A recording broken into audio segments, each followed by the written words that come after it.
That's right. So, Democracy Now!, we ask very critical questions. I also want to read from a New Republic article about your candidacy and about the People's Party. The article states, quote, "While the party began in 2017 with noble roots to form a new political party independent from corporate money and influence, it's been mired in troubling allegations as well as broader organizational dysfunction, numerous sources of corroborated sexual harassment allegations against party founder Nick Brana. Last year, former party member Paula Jean Swearingen said she'd witnessed Brana try to force himself onto former party executive director Zana Day, who confirmed the allegations herself. Numerous party board members were apparently forced out for encouraging investigations into the allegations and questioning whether Brana was still fit to lead the party," unquote.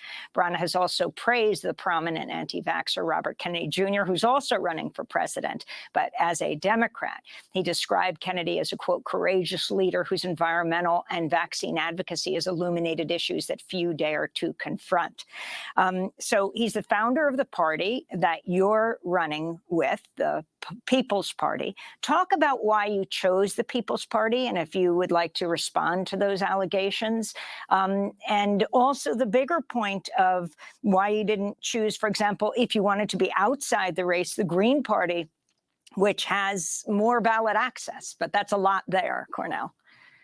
Yeah, no, indeed. And I appreciate that question too, my dear sister. I mean, I have a great love for my Green Party brothers and sisters. I've worked twice with them, and so I have nothing against their third party operations. It would be nice if we had even a coming together, but that's something that is for a different show. But in terms of the history of the People's Party, I was there at the founding. There's no doubt about that. And I've been a kind of honorary member of the board, even though I haven't participated, so I haven't followed all of the insides and outsides of what has happened. It strikes me that there's been some very bad and ugly moments. There's no doubt about that, but I don't want to adjudicate as to who actually is guilty or who's actually innocent, because I just don't know. But there has to be accountability, and especially when it comes to sexual harassment in terms of sisters of any color, those are very, very important issues to wrestle with and very serious charges in that regard. But as I said before, that for me, I wanted to be able to bring a serious critique to bear on the corporate duopoly. And the People's Party, in its inception and in its vision, is a populist one. So you got a number of different voices, heterogeneous. It is very loose. A lot of people say, well, is it an organization at all? I mean, does anything hold it together, and so forth and so on? Well, that we shall see. Those are very important questions. I don't want to act as if that they aren't serious challenges, but Welcome to a very special edition of the Nick and CJ show. It's a panel edition. I'm one of your hosts. I'm CJ. What's up, Nick? What's popping, my friends? My family is good to be back. I apologize for missing Nick at Night last night. I'm actually going through a pretty big move. So I'm actually moving on Wednesday. I think I told you that a little bit earlier, CJ. Mm-hmm. But it's actually pretty cool because you guys know both my grandparents passed away. I'm actually moving into the place that my grandpa and my grandma lived for 30 years. Wow. So it has a lot of sentimental value. Me and my cousin, me and my mom, we're going in, try and get this place. I'm going to live there temporarily till I find another place. It's a lot going on in my personal life that I don't talk about a lot on the show. But I'm very excited for that. I lived in this shithole for a long time. So I probably won't be live. Just heads up, I probably won't be live this weekend. Probably be very light week next week for me. Just got a lot of stuff personally going on. That's why I wanted to jump on today, because I didn't do Nick at Night. So I wanted to jump on my brother CJ. And I see CJ put together a powerful panel. We're gonna introduce them very soon. But my first thoughts there, and before we get to the main topic, is man, Amy Goodman. What the fuck is wrong with her now? I mean, you see how her assessment.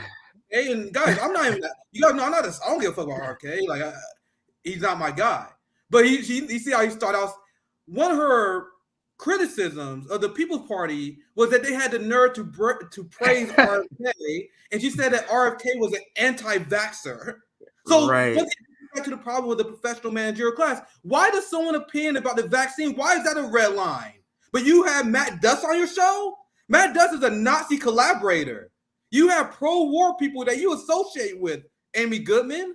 But someone being anti-vax, someone opinion on public health is the most cancelable offense among the professional managerial class. And as a worker, this shit makes no fucking sense to me. And I side-eye anyone who does that. Because when I hear Amy Goodman says that, she's like, I cancel anyone who questions Big Pharma and their profits. That's what I hear. I don't care if you support war. I'm good. You good. I don't care if you're a Democrat. You're good. But God forbid you question Moderna and Pfizer, because if you do, you're done. Well, Bill Gates funds that station, so what are you gonna get? So, but that is very bizarre that you notice, Nick.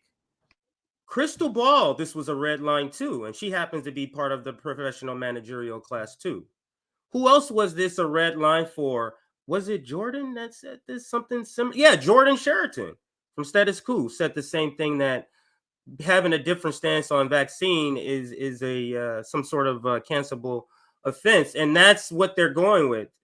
But I do want to get to our panel, so let me first just say a couple of things here I have written down, and hopefully I know the panel is listening, but I do want to get this out before I bring them on, because this is I wanted for you to get my thinking on this, because I overnight for whatever reason, my feelings on this have shifted. That why are we going to let this just be a messaging campaign? How many times are we going to have Cornel West run at a time when a person like Cornel West is definitely needed? So regardless of what Cornel at this moment is saying and doing, we are the people. You don't think he would respond to us, not just a podcast, but us saying like some sort of like forced a vote, sort of push, sort of pressure Can I speak on this, campaign? CJ? Yeah, go ahead. So Dr. Cornel West got the endorsement of some rapper or whatever, right? I should look it up. I'm fucked out mad. I forgot the name. I'm not good with pop culture. It was like some big rapper. I want to say Wiz Khalifa. I don't fucking know. Some big rapper. I saw he literally tweeted out. I can dig it up for you guys. Some rapper endorsed. He's like, yeah, I love Dr. Cornel West. I endorse him. Now, I'm not saying this because I value the opinion of the rapper. I'm saying this because there are going to be black people who are apolitical, who typically vote Democrat, that see Dr. Cornel West like, oh shit, I might vote for that guy. Yeah. Right, that's a big deal. Remember what did we say, CJ? We said that we need to build a black party that have a black agenda first, that has a pro working class elected position. But how about what about us as a community we implement our own self-determination? We choose our own party, our own path. So what if this is a spark that will later lead black people to leave the Democratic Party? What if this is the first thing that black people need to be like, oh, I'm not voting Democrat, this need. Lupe Fiasco, thank you, Dana. I don't know if I read it. But wow, that's so Lupe, for people for revolutionary sort of hip hop. He's a big one that's current. Lupe Fiasco is very political in his raps. So yeah, that's a huge one for me. Another one would be like if Talib Kweli said something like that. If Dead Presidents, the group says something, I would be down. Those are very big. Cornel West, and if we get some more black celebrities like that, they're gonna bring black people who never vote third party to vote for Dr. Cornel West. So then the work for us begin, because I don't believe in I believe in a leaderless movement. Very minimal leaders involved. So Dr. Cornel West at that point would be someone who's the figurehead. Then we get to work. We force work with the party. We create coalitions. But see, I'll pass to you because you literally. No, you understood right off the bat where I was going with this. But here's a couple of things. Are we going to sit back and let someone like Nick Brana fuck up this golden opportunity? Are we going to do that? Are we just going to go, oh, is this so let's, you know what I mean? It feels like Cornel West runs for president could be a great messaging campaign. It also feels like a Cornel West run for president could be a lot more than that. We see the psyop of Howie Hawkins in what's going on in the Green Party. How do we marry what the hell's going on in the Green Party and fixing that with this candidacy of Cornel West? He kind of alluded to working with it in that clip, but go ahead if you're going to say something. And I have something for you regarding that, CJ. So I actually want to chime in right there because I'm working on having some members from the Green Party on who are anti-Howie Hawkins. Guys, Howie Hawkins is declared for 2024. Green Party is not happy about that. Like the same way that people tied Dr. Cornel West to the People Party, how they tie in the Green Party to Howie Hawkins, right? So you have Howie Hawkins who ruined that party, like completely ruined it, threw it in the garbage, completely destroyed the reputation they had.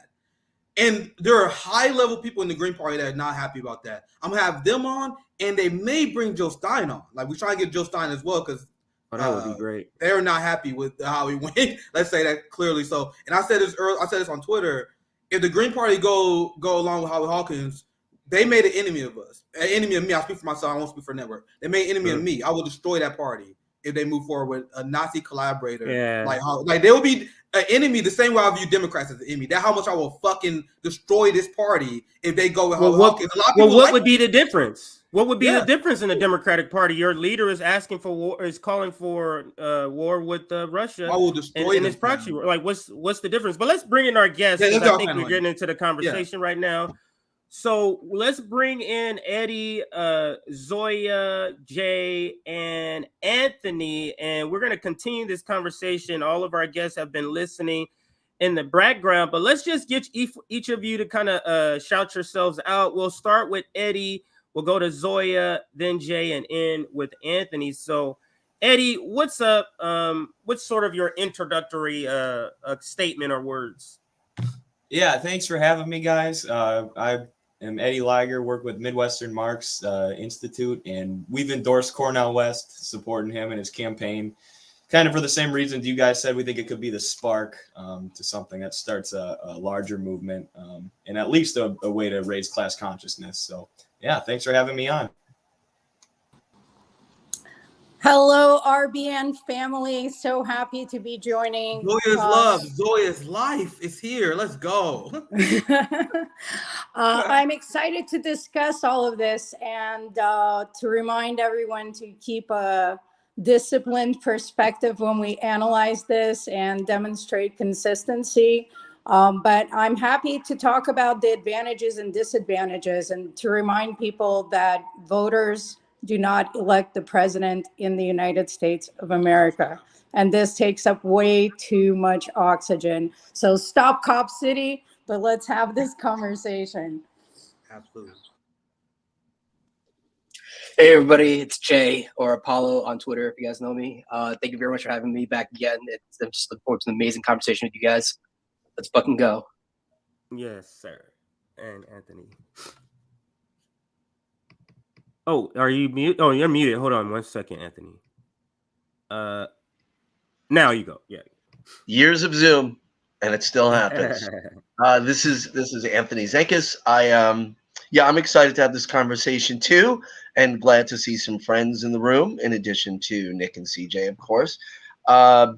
And you know, I have to say I was caught by surprise by Cornel West's announcement, and I have been really excited about it. I also look forward to having a conversation about the best path forward for him and for us, and including in that conversation the People's Party, because there's things to talk about there. But let's all just agree, and I do agree with Zoya about elections, but this is an exciting moment for us, and we need to step up to it. That's what I think. So let's talk about possibilities of reach. What is the reach that a Cornel West run could be? And I want to start with Zoya because of what you said, that you know we're kind of all have been in that bank or in that stance of, you know, we understand that the president is selected by corporations through and pushed through a rigged system.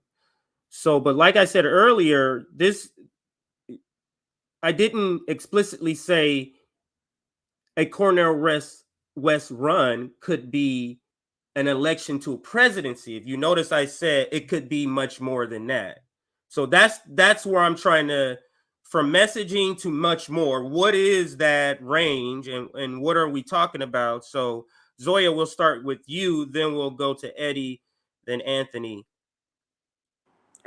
Well, we already see how much attention just the announcement of his run is getting. So we're getting a massive platform. Right now, he has the attention of the country, and he goes on Fox News and CNN alike. The man is a legend. He has an enormous history in activism, and everything I say is with great deal of respect for who he is as a person. I just want to make sure we, as a movement, don't project things onto him that we wish were true but aren't. He is a social democrat. He criticizes capitalism, but he supports a Nordic model of socialism. There has always been two schools of thoughts here, and we see this recycled today. The debate between reformism, which is going through electoral politics and taking over, and revolution of the proletariat. This is the electoral path. I don't see a viable revolution happening right now. So I believe that using an electoral path, especially with a powerful figure like Dr. Cornel West, will inspire people, will create solidarity and energy that the movement hasn't seen since Bernie was running. And as long as we're ready, we can capitalize on this for organizing, for forming community, and transfer all of that energy into building a revolution. Very well said. Yeah, Absolutely. Go ahead. Do you guys want me to go? Yeah, I agree with Yeah, go that thoroughly. And I mean, there's a lot of examples of all the attention that this campaign has already drawn. Like you guys mentioned, Lupe Fiasco endorsing it. I think that's a bigger deal than a lot of people even realize. I made a TikTok video about it that just garnered a lot of attention. Drop the link if you want to share it. You can drop Yeah, I was just gonna say we want to play that if you can get it to us. But go ahead, sure. Continue. Yeah, you can get it after you finish. Yeah, I can send it in a sec here, but I think it has like 200,000 views or something right now. It shows how many people's eyes are on it, and even younger people, which is mostly who's on TikTok right now. So, I just think it's a great opportunity to raise class consciousness and build excitement for the movement, like Zoya said. And I mean, Che, Stalin, all the revolutionary leaders of the past said we need to exhaust every peaceful means possible, before resorting to any kind of armed uprising, revolution, or stuff like that. So revolutionaries of the past have utilized bourgeois elections in this way. We understand the political system is rigged against us, but that doesn't mean we can't use this opportunity every 4 years when there's an election and American workers have their eyes on politics.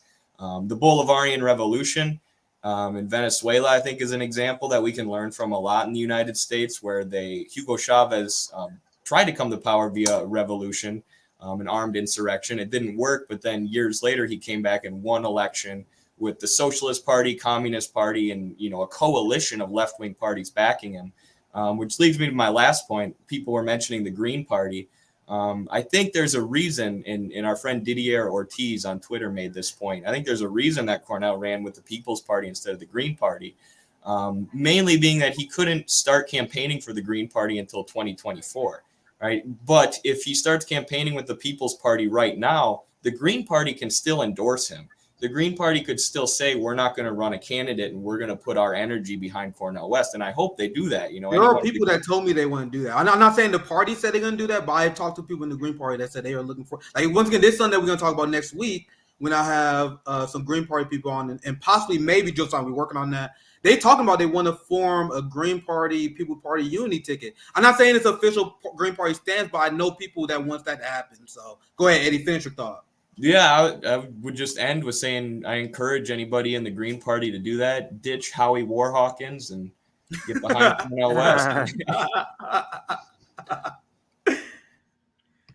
I think I said Anthony. Did I say Anthony and then Jay? So let's go with Anthony and then Jay, and we'll round out to you, Nick, and get your comments on that question too. Yeah, and I think this is, I agree with what's being said. Right now, we're not in a place where that proletariat rising up is going to happen. But a couple of thoughts, and I'm just throwing this out here as a privileged white person. And if I say anything that doesn't resonate, please push back and set me straight. But, my reading of history, Black Americans have been marginalized and terrorized by the white power structure since before the dawn of this nation. So they're under no obligation to support that white power structure through the two-party system. So I think that's something that needs to be thrown out there. And what I like about Cornel West's candidacy is that he, I've read his books, I've heard him speak. I actually met him once too, and he's who he is. There's no facade that I've seen there. He has spent his life's work giving voice to the working class of all races and backgrounds, while simultaneously elevating the conversation about white supremacy. I mean, he literally wrote the foreword to critical race theory. I mean, the man is an expert on this and walks the walk. As far as electoral paths, I'm not an accelerationist, but if West is able to garner broad support, and specifically from communities of color in this country, and they try to do to him, although he'd be on the outside, they being the Democrats and the media structure which supports them, if they try to do to him what they did to Bernie, this could actually be a moment where people do rise up. People weren't in the streets when Bernie got cheated in 2016. They did protest at the Democratic convention. The press ignored that protest. But this would be bigger. I'll refer everybody to quickly an article from 2016, days after Trump won, in the New York Times, and it profiled why many Black voters in Milwaukee didn't vote and didn't regret it. And I think white America, specifically white professional class liberals, need to read the article to understand what's been happening, not just now because Cornel West has declared, but what's been happening for years, where marginalized communities do not feel represented by the Democrats. The last piece, as far as the Green Party goes, that's, like CJ, that's what I was thinking about last night. I was like, I'm hoping they cross endorse. Again, if we get to speak about some of the problems in the People's Party, that would be good too. But I believe this candidacy is bigger than any party. It could be. Great point. And Jay, same question. Yeah. So, love him or hate him, when Bernie ran, he did have some positive impact. He did definitely get a lot of people to support something like Medicare for All and Green New Deal and free college, et cetera, et cetera. But those are policies that most people were keen to support anyway, Cornel West actually goes a little further and beyond, where he actually criticizes the U.S. empire. So if he has a somewhat of a meaningful run, like we could actually literally get many more people to galvanize in support of abolishing NATO or something like that. Because it is, unlike Bernie, unlike the squad, they sort of said, okay, we'll look the other way on the empire as long as we get healthcare, as long as we can focus on college, as long as we can focus on domestic issues. But Cornel West literally focuses on like the U.S. empire as well, because it is very easy to campaign on something like Medicare for All, which has a 70% approval rating, But the fact that Cornel West is criticizing NATO, is criticizing U.S. empire, is criticizing unnecessary militarism, I think that is, I think that's a good thing, because as of last I checked, 80% or more of Americans support staying in NATO, support what NATO is doing, supports what we're doing in Ukraine, supports what we're doing in support of Taiwan and China, just supports all, they believe the propaganda, essentially. I'm not saying they support going to war, but they believe the bullshit propaganda about Taiwan and Ukraine and Russia, whatever. So if we have Cornel West pushing back against that, I think that's actually a good way to at least convince more people. So even if he doesn't win, we can at least, I guess, shift the Overton window a little bit further on empire, on issues that we really need to reach new people on. Absolutely. And to that point, I think because so many people look up to him, and he's very inspirational, and he like a lot of Black people, like Black community, him saying that about war is very needed for the Black community to hear, because all they're hearing is MSNBC and all these church sellouts. So that is very important. So go ahead, Nick. The Black community needs anyone who's raising class consciousness. We are the scourge of our community are the Black capitalists. I'll show you the story all the time. The 4 of the biggest cities are ran by Black mayors. We'll tell you more why the Republicans are a problem. We have 4 Black mayors govern the biggest cities in the country, responsible for a giant homelessness crisis, Cop City, the police is spending, millions losing healthcare. But you guys want me to focus on other, on the Republicans and other people? No, the enemy is right here. The people who govern me, my congressperson is Emmanuel Cleaver, who refuses to hold a town hall. I've been waiting for my moment to call this guy out for being a Nazi collaborator. He loved voting for Ukraine. He was against Medicare for all. He's a pro-war piece of shit. Is my Black congressional congressperson. Black congressional congressperson. So now we have Dr. Cornel West that bringing the exact opposite ideology, not Marxist-Leninism, not as far as I wanted it to be, but it's class consciousness. It's something that is way better than what you see from the Black capitalist class.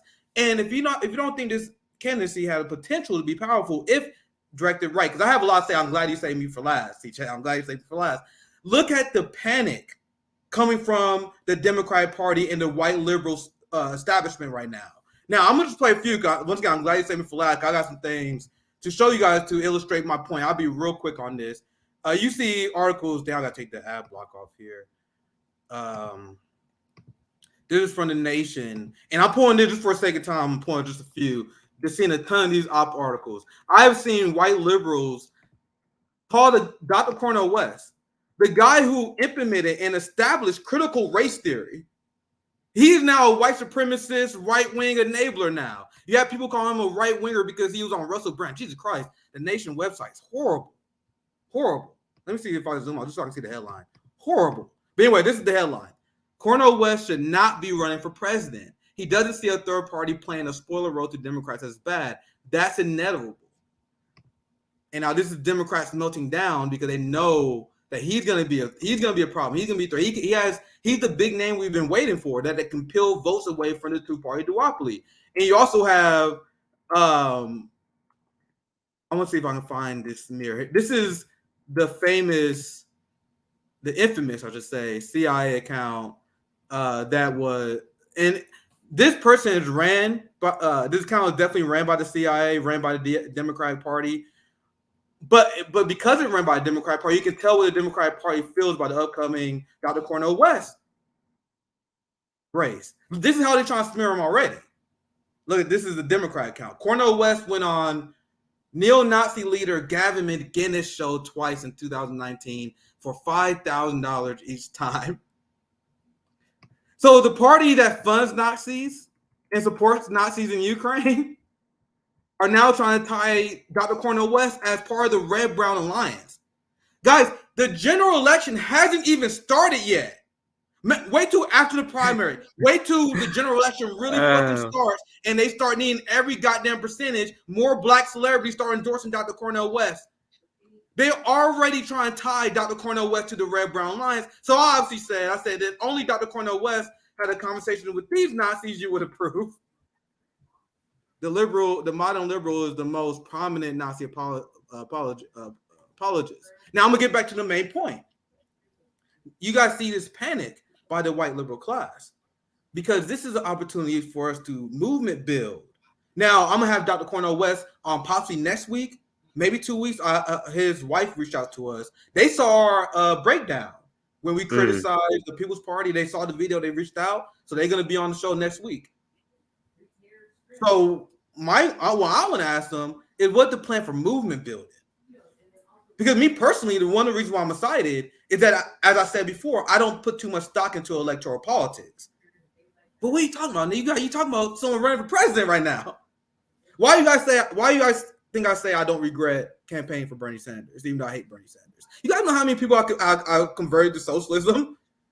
I did it under false pretexts, apparently, because I was telling them that Bernie was a socialist, but he wasn't. But they still became a socialist. Bernie being a disappointment had nothing.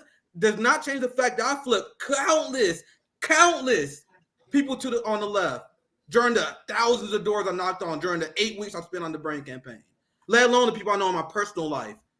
Now imagine that with someone that actually not a piece of shit like Bernie Sanders. That's someone who's actually running outside the Democratic Party. That's what I'm interested in. When people say Dr. Cornel West, you won't get ballot access because he's part of the People Party. Dr. Cornel West won't do that. I'm like, I don't give a fuck. You guys talking about voting? Don't give a fuck about the voting part. Could not give a shit. So when people say People Party don't got ballot access, I don't care about the voting part. I don't care about the movement building, the narrative that we need to build. Now that ballot access and stuff would be nice, we need to build a movement, right? But that's what I'm most interested in. That's what I'm asking about. What's the long-term strategy? I don't need you to come out here and bullshit us and you say that you're gonna win. I'm gonna do the impossible and win. Now I need you to tell me what's the long-term strategy in this shit of this motherfucker, right? And I personally, and this is my personal belief, I can't influence everyone. I'm not tied to leaders. I have a lot of respect for Dr. Cornel West. I had him on multiple times on my show. He wrote a Substack article. He follows me on Twitter. But there's no leaders here for me. There's zero leaders here for me. We can take advantage of this election in order to grow our movement, but I'm not looking to him as a leader. He's a means to the end, and that's my mindset moving forward. But that's just my personal thoughts. I'll pass it back to the panel. I still have up there. Yeah, I'm gonna let all the panel chime back in again, but let's insert what Ajamu Baraka says, because that, to your point, and to Zoya, who started it off, also saying we need to temper what the expectation is. We don't want to create any false illusions. That's why I was asking, like, what is sort of the possibilities? And to me, what I heard from all of you when I extract, it sounds like the minimal possibility is messaging on Ukraine and Palestine for marginalized communities that don't hear this messaging. That's the minimal floor. And then what I heard as the maximum from Nick and a few other of you alluded to is this needs to be part of a movement building strategy. So those are the possibilities, and any somewhere in between, a combination of both. But let's listen to what Ajamu Baraka says is a short clip, 3.5 minutes, where he talks about the candidacy of Cornel West. Well, I believe in expanding democracy, even though we have a bourgeois democracy in the U.S. The only way that one can help to develop the kind of pro-democratic movement that we need is to take advantage of what already exists.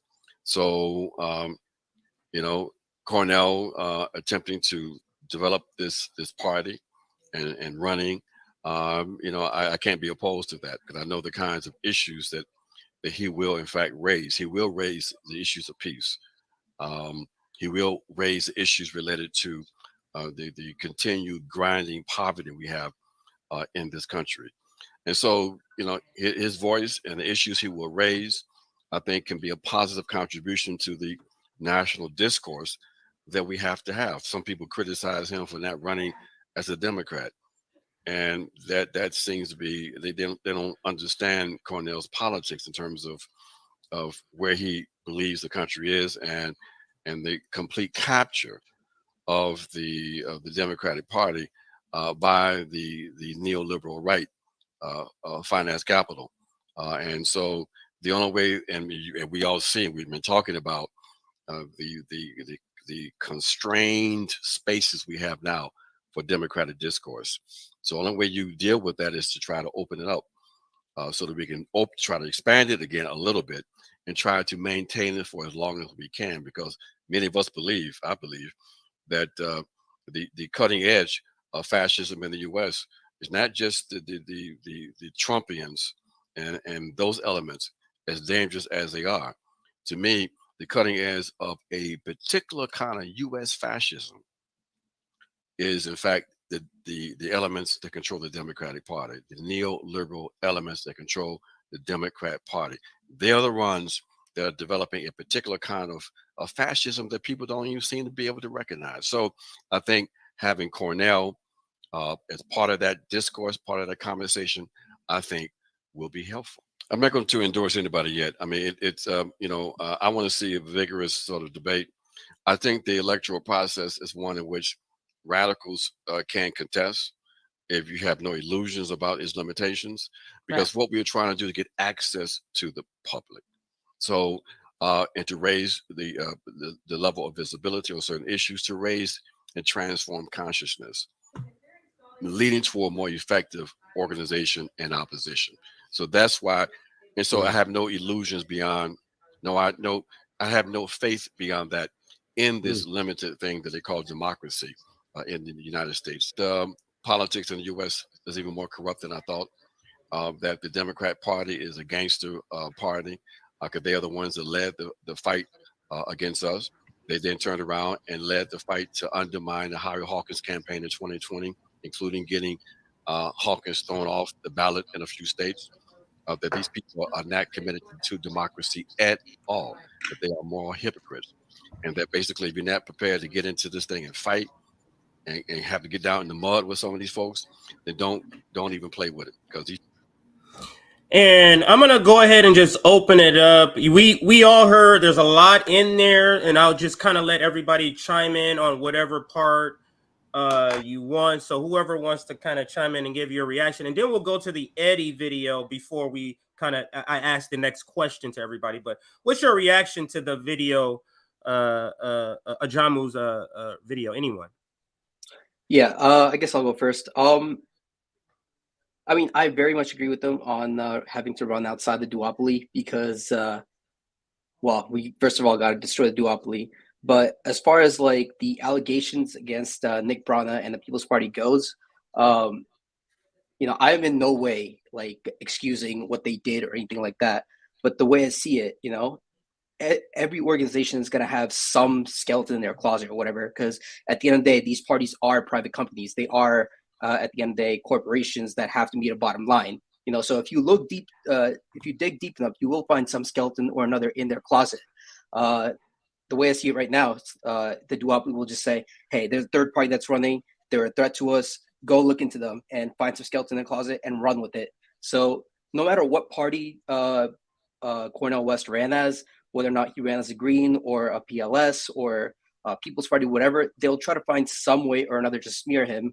So the problem with him running as a People's Party, despite all the allegations, I don't think is an avoidable problem if you're running outside a duopoly, because if you challenge the duopoly, you are going to be smeared one way or the other. And maybe a lot of those accusations might be true, like there are credible accusations against Nick Brana and against the hierarchy of the People's Party. But, this can be said about like any corporate organization, I think. So this, I think, was a problem that's unavoidable. So the fact that he's running as a People's Party candidate is what it is. We made our bed. We got to go with it, because this was a problem that we can't avoid no matter what party we run under. That's just my opinion, but I could be wrong. I'm open to being wrong, but that's just how I feel about that. I think it's interesting too that all these white social democratic leftists like Kyle Kulinski, when they were making these accusations against Bernie and Bernie's campaign and taking bad eggs within the Bernie campaign and trying to say that's the whole movement, he was digging in his heels and saying, no, Bernie could do no wrong. But then when Cornel West runs, Kyle Kulinski saying, well, what about, trying to associate him with Nick Brana and all these allegations? And I agree with you. Maybe Nick Brana should sit down. I like what was said before the show, that are we going to allow, one guy to ruin this moment for all of us. Like, if the allegations are credible and he's detracting the organization, you know, he should make that move and step down. I don't claim to know about it, but like you said, there's going to be bad stuff that goes on in any campaign. And if you're an anti-establishment campaign, the corporate media is going to take that and run with it and try and make it seem like everybody in your movement is, you know, a terrible person. So yeah, I think it is largely unavoidable. Let me interject this part, because Professor Anthony and I have done several streams together on the topic of the sexual allegation. And it must be said, full disclosure, Professor has personal interaction, so we must disclose that when we're talking about this. And the other thing is, I want to just suspend that allegation. Barring that allegation, the reason Nick Braun is a problem because they financially mismanaged the place, which we can't have workers' funds mismanaged at this point. Absolutely. By any election. So that's my concern, because we need to not let that be. There's so much more that's problem with Nick. We don't want that to become some sort of like pawn to be used, because that's a sensitive, that's a sensitive area for me, at least. But go ahead, Anthony. It looks like you wanted to chime in because of that fact. Yeah, and I just won't spend too much time on it. I do know Zaina Day, and I've spoken with her at length. I do believe her. I believe her allegations are credible, and I believe her. And that is something, I've said a lot of what I needed to say about that back when it happened. In addition, I don't like what the party did in response to it. I thought it was horrendous, and we spoke together about that, Jay. Right. Yes. But there are other problems. But this goes back to my original statement a little while ago, which is I believe Dr. West's candidacy is bigger than any party, or could be, if we respond the right way. I just want to, respond to the white liberal class, professional class, freaking out that he's not running as a Democrat. They're not even going to let him on the debate stage. Why would he run as a Democrat? Give me a break. You cannot have it both ways. Why don't you run? Why don't you run as a Democrat so you can be roundly ignored by the media, not allowed on the debate stage? And by the way, we're going to nominate Biden anyway. I trust that the scholar known as Brother West has thought long and hard about this and has been deliberate in his choice to not run as a Democrat. And what we're seeing is the white power structure through the media and through political pundits yet again. And again, as a white person with privilege, please push back if I'm saying the wrong thing. Yet again, telling Black Americans to stay in their place. Know your place. Your place is to be quiet, to support us. We have your best interests at heart. That is a colonial mentality. That is a white supremacist mentality. That is why Black people in this country continue to have a lower life expectancy, to own less property, to make less money, to more likely to be incarcerated, to more likely to be homeless, on and on, to more likely to be victims of police violence. We can go on and on. This has been, it's not like this is all new.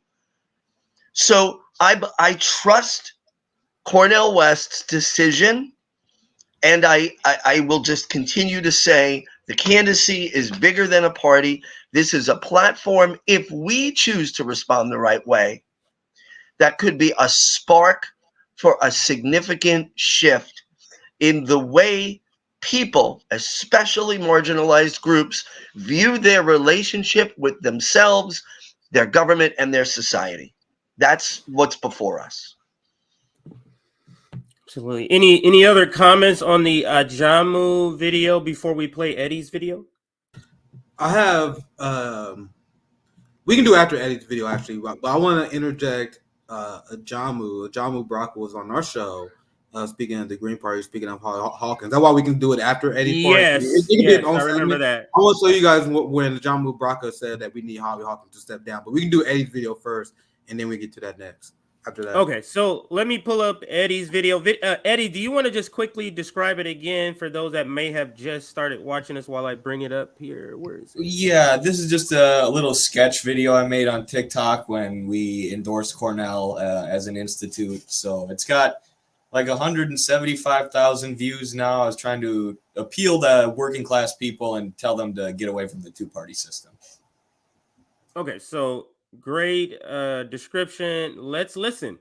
Listen, I don't love Trump myself, but he's our only option. Yeah, well, I don't love Joe Biden either, but I think he's the only viable option. Well, Joe Biden's pushing us towards World War III with Russia. Well, Trump said he was going to end all the wars last time, and he didn't. And he's just too reckless on Twitter. He don't even have a Twitter anymore. Guys, you don't have to vote for either of them. Cornel West is running with the People's Party. Well, ain't he a socialist? Yeah, he's a Christian socialist. So he wants to end all the wars and invest in things like healthcare and infrastructure development at home. Well, that don't sound too bad, actually. And I'm a Christian myself. Wait, hold on. Won't a third-party candidate hurt Joe Biden's chances to win? Who cares, man? The guy just cut food stamps so he could increase military spending to $900 billion. He's not a progressive, and we need something new. You know what? You're right. I'm leaving the Democratic Party and voting for Cornel West. And I'm leaving the Republican Party to vote for a good Christian man. Let's go, dude. Let's freaking Dude, this go. video is so good, and I'm gonna tell you guys why. I'm gonna tell you guys why this video is good, because Eddie shows the part where they change their mind. And that's actually important because people are so ingrained in Twitter and in political dialogue, they're used to people who are rigid in their beliefs and don't budge. And I'm speaking as someone who knocked on thousands of doors, talked to countless people. There are people who will be like, what are you talking about? And as soon as you explain it, like, actually, that makes sense. Like, you guys know how many times that happened to me? Like, I talked to my relatives, like, hey, why you believe this? Why you believe that? And I explain it, they be like, no, that makes sense, bro. Like, people who are outside the political discourse are not as rigid as the people you see on MSNBC, TYT, and et cetera, et cetera. Sorry, I had to interject that, but go ahead, Eddie, or anyone else on the panel who want to interject. Well, let me just say the video. What I like about the video is that, and I know Eddie made a point to say he's the way that Cornel is going to be able to capture so many people. You can capture the conservatives with the Christians. How are they going to be against that? How are they going to be against that? What are you going to say to him? He's not running as a Democrat.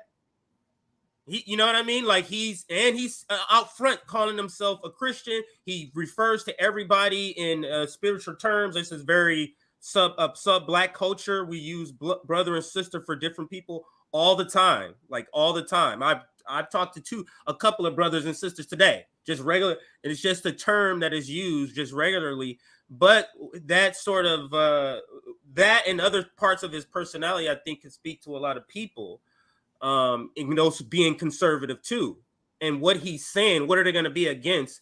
Not killing Palestinians. You're going to be against that as a Christian. You get what I'm saying? Like, but to hear that from a Christian, they can be more receptive to the message coming from a person who is a Christian. So that's the point I wanted to make about that.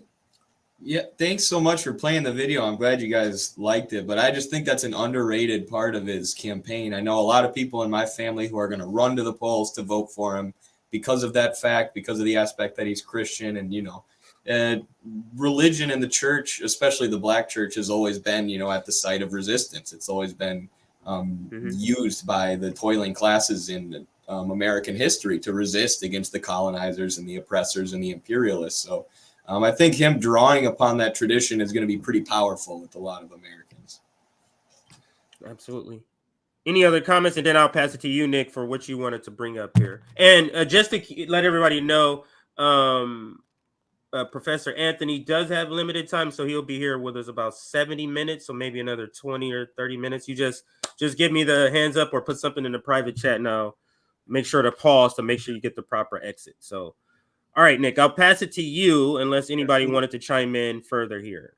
So this is on topic, but it's also kind of its own mini segment as well, because we're talking about the Green Party. And after seeing like Howie Hawkins, at this point, I'm convinced that he's some sort of infiltrator that is trying to ruin the Green Party. I'm going to show you guys, if the people who are more offline than I am, I'm going to show you guys this horrific tweet that was dug up. I don't know what, like, it didn't go viral until like Dr. Cornel West went in, because people were like, why you running the Green Party? And people were like, this is why.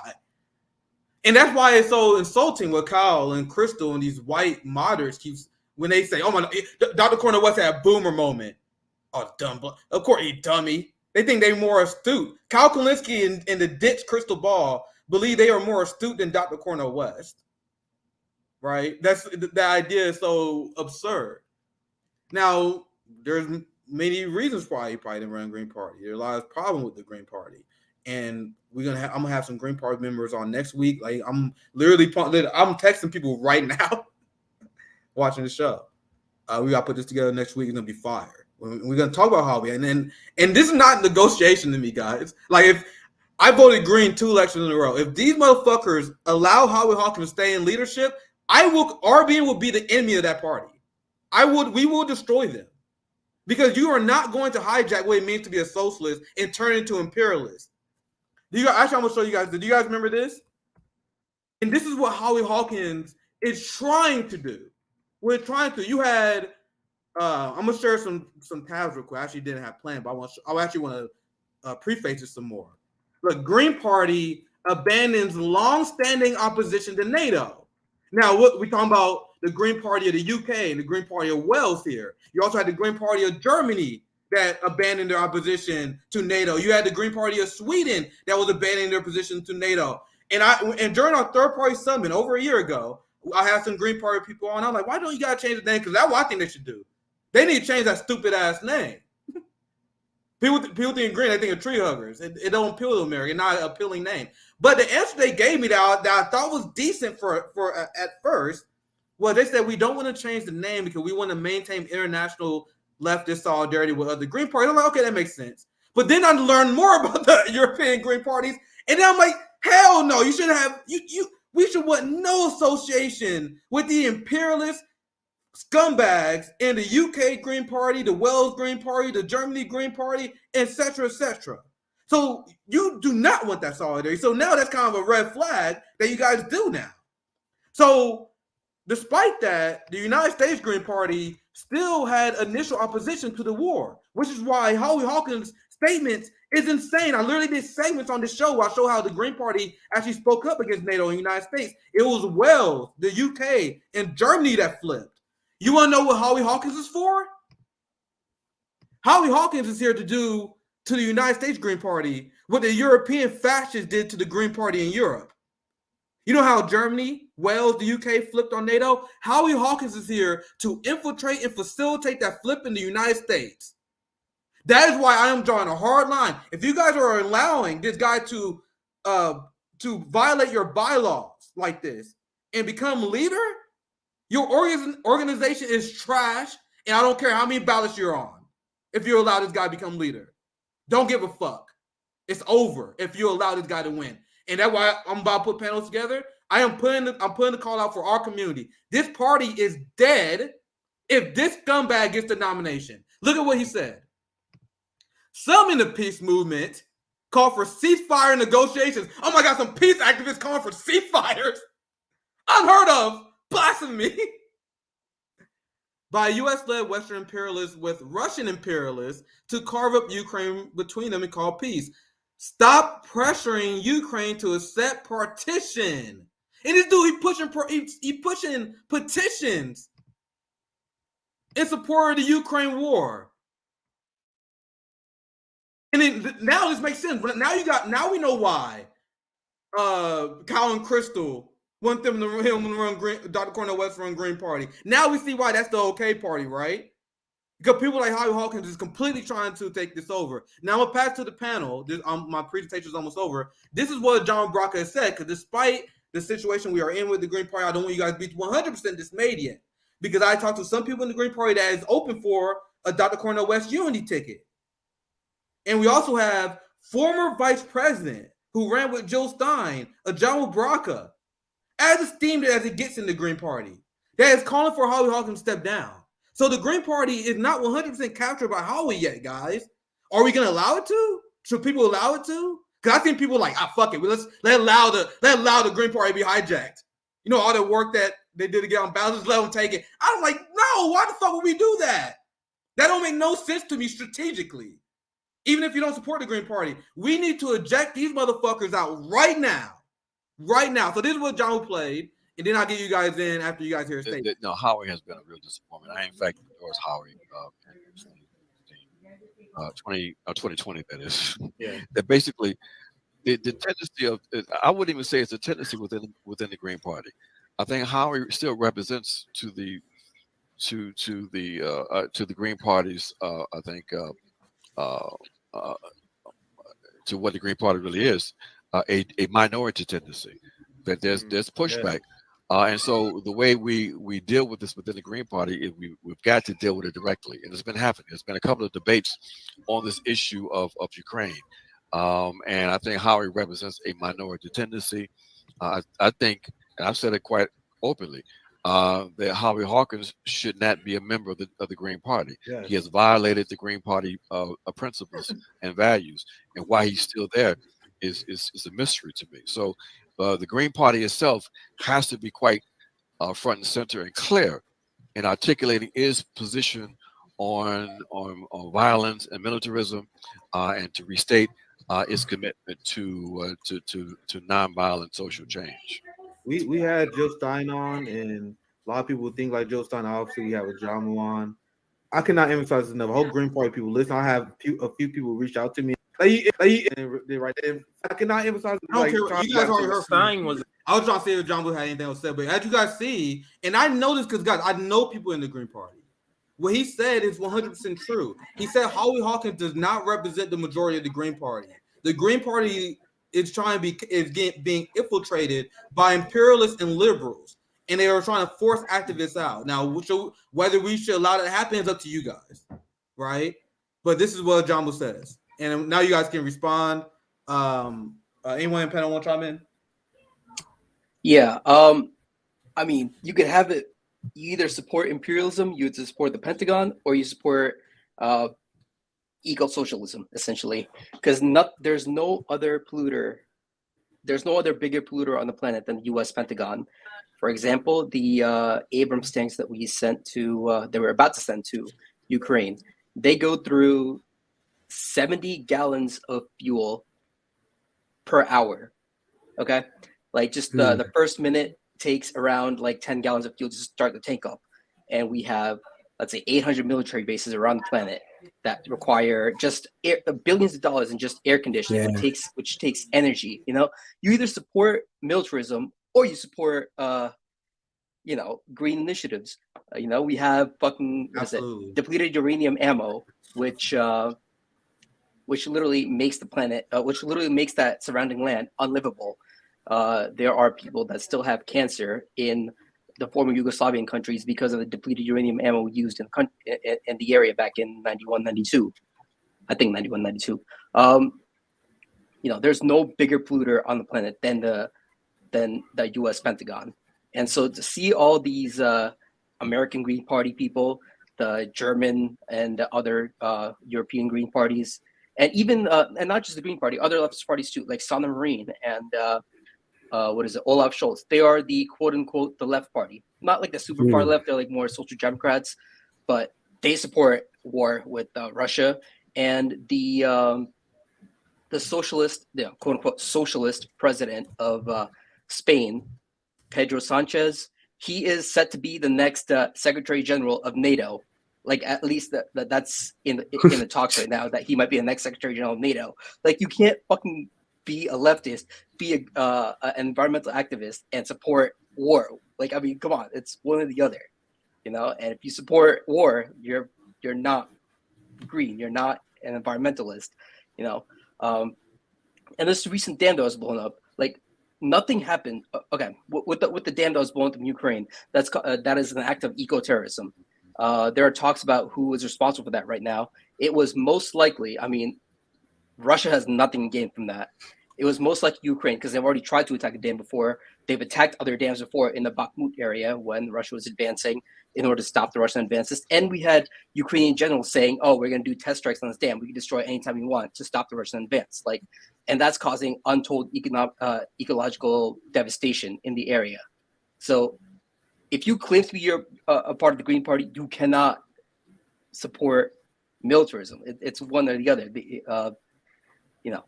Howie Hawkins needs to just be like thrown out of the Green Party and just never shown his face in public ever again. It's just embarrassing that the Green Party still keeps him on and claims to be like a front runner for the presidential candidate ticket of the Green Party while supporting this bullshit. It's outrageous, honestly, to tell you the truth. That's all I have to say about that.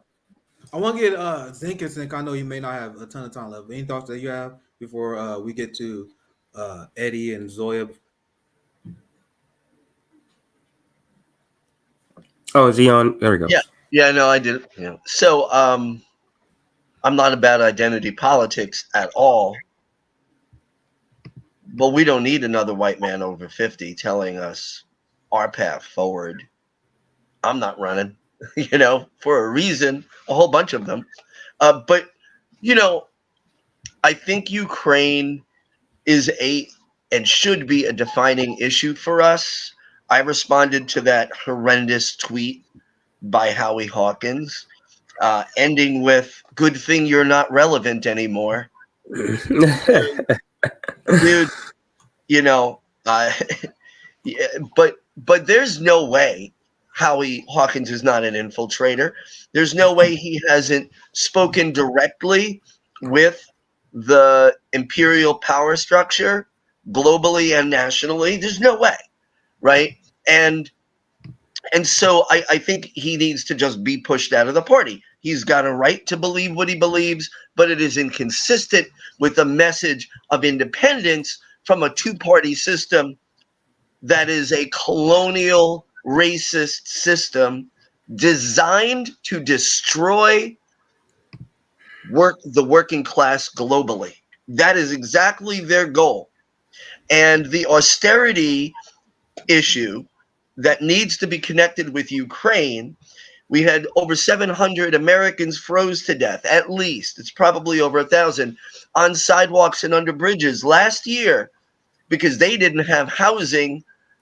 And our government, led by Mr. Empathy, Joe Biden, and, a Democratic Party that includes AOC and Ayanna Pressley and the like, that government decided to give $130 billion to Ukraine to fight a war that should have been negotiated over a year ago with the stated purpose of running Russia down because we've got more money than they do, right?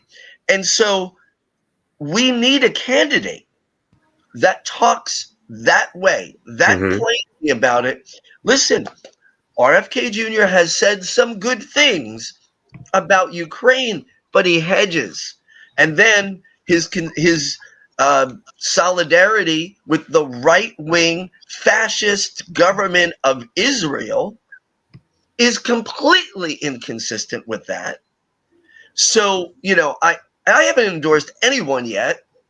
I don't know that anybody cares who I might endorse anyway. But I think it needs to be a defining issue. I think Cornel West has the ability to articulate the connection between imperialism, colonialism, and austerity at home. And that austerity, literally, Jay and Nick and I've been on this show multiple times talking about the real pain and suffering that neoliberal austerity causes for real families, for real kids who are, come home from school one day and their belongings are on the sidewalk because they've been evicted.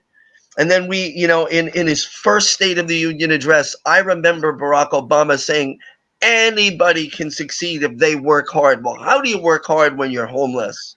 You're just trying to survive. That's connected. American homelessness is connected to American empire. Cornel West has articulated it and can articulate it. And the thing that is, I think, not lost on me is that his blackness is something that the mainstream media cannot ignore. They're going to do all the things they're doing now. Say that he's, Red-Brown Alliance, he's palling around with Nazis. Listen, he went on a show where most people probably did not agree with him. And I want to know what he said, because he's gone on Sean Hannity's show. I don't think he agrees with Sean Hannity on much policy-wise at all. But he has an opportunity to speak with that audience and connect them, because white working class people are also hurting, in addition to immigrants, black working class people, and brown working class people, and people around the world. And I think Cornel West's unique ability is to rhetorically connect the dots in a way that either the other Democrats, Marianne and RFK, haven't been able to do or aren't willing to do. And that is necessary. And the final thing I want to say about this is we don't have time to work incrementally within the system. I live in New York. We couldn't go outside yesterday. It looked like Blade Runner. In fact, people made some memes with Blade Runner music showing the New York skyline, because of capitalism's refusal to take care of this planet. And living in New York, I see more unhoused people on the streets than ever before. And we've got a Democrat in office. And we've got a $900 billion military budget. That's just the money we know about, because we know that it's trillions. They don't talk about the secret under the table black ops that they use. And I think the only candidate that could and will articulate it is Cornel West. He has led his life not being careful. And if we are careful, that is the end. There's no time to be careful. So again, I just go back to the message I've been reiterating. I believe his candidacy is important. And I believe it's bigger than any party. I like the idea of unity, but I really think his voice is not going to be sidelined. He also, last point, he witnessed what the Democrats and the mainstream media did to Bernie Sanders. They tried to pin Bernie Sanders as a Russian stooge. That was MSNBC. While that was happening, Chuck Todd was holding birthday parties for Hillary's campaign manager, Jennifer Palmieri, in his Tony, New York City apartment. Cornel West knows all that, saw all that, and I think he's got a really good bullshit detector. So I am invigorated, not by the electoral process, but by a voice of somebody who is willing to say what nobody else can or wants to say. And thank you, Professor. I know you're going to be taking off now, but that was a great way to be sent off. That was probably one of the best closing statements we've ever had, and a lot of the comments are reflecting that. Thanks again. I'm going to put you in the back, and I'm going to pass it back to you, Nick. So that I'll pass it to Zoya, then Eddie, if they want to chime in before I move on to CJ. I don't know if you have anything on this story. I have another story I want to cover. This is something I saw literally like 15 minutes before I joined the stream, but I think there's a lot to cover because Rashida Tlaib was called out for her climate hypocrisy by Tim Pool of all people. Now, but no, I know you guys like Tim Pool didn't know. He sent a guy. He was doing like a neutral report. You guys want to see the video? It exposes Rashida Tlaib. But anyway, we get to that next. Before we move on, Eddie. After we start with Zoya, then we go to Eddie for any last thoughts on the Dr. Cornel West Green Party topic. Yeah, so first of all, I think that peace should be a litmus test, just a basic litmus test that we don't want to send teenagers off to die for corporate profits and imperialist oppression. And there's a connection between international struggles and then what we see domestically. We know that the LAPD wrote their manuals based on strategies that wanted to treat civilians like enemy insurgents. This was a mindset that was brought back from Vietnam. I think that Howie Hawkins is a Green Party relic at this point, and he's just out of touch. And it's in the best interest of the party for him to put ego aside and let the new generation take over.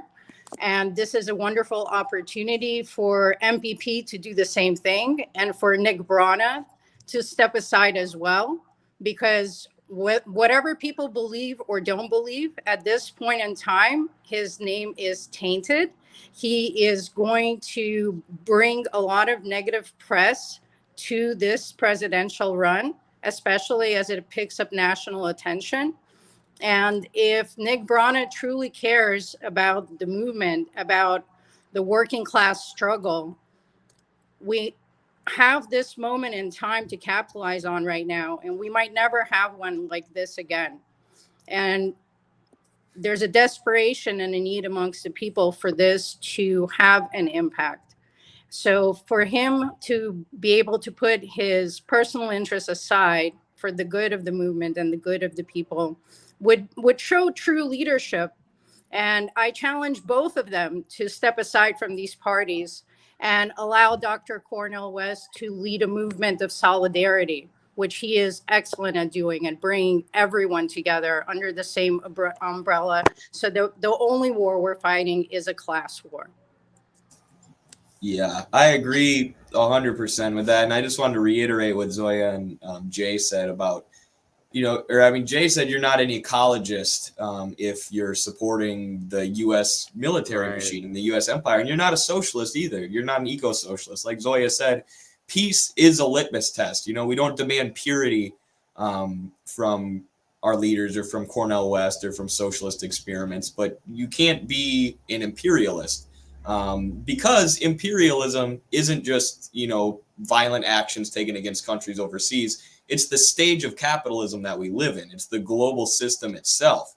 So if you're supporting the ruling classes, the capitalist ruling classes' main imperialist project and leading a proxy war against Russia right now, you're not anti-capitalist. You're not a socialist.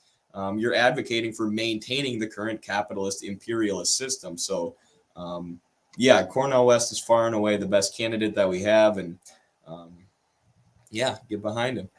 Yeah. So I'm gonna read some super chats, and then we can get to the next story. I think 1 hour conversation. We got a lot to discuss on this. Like it's gonna be an ongoing theme, like, especially with the Green Party coming on, Dr. Cornel West coming on. A lot to discuss. Like we said 2024 is gonna be wild, but CJ, you want to chime in? Go ahead. I was just gonna say I love how we keep coming back to this, and there's a little bit of movement, pivot, like introspection. Like, this is a fluid topic, and it's very important we talk about it, because we are the people that's going to be pushing this. You get what I'm saying? Like, there's not we're talking about it and we're just waiting for other people. Like, any movement in whatever direction we want this to go is going to be active. We stay active. It's going to be us. So we are that's why organizing. I love this. Go ahead.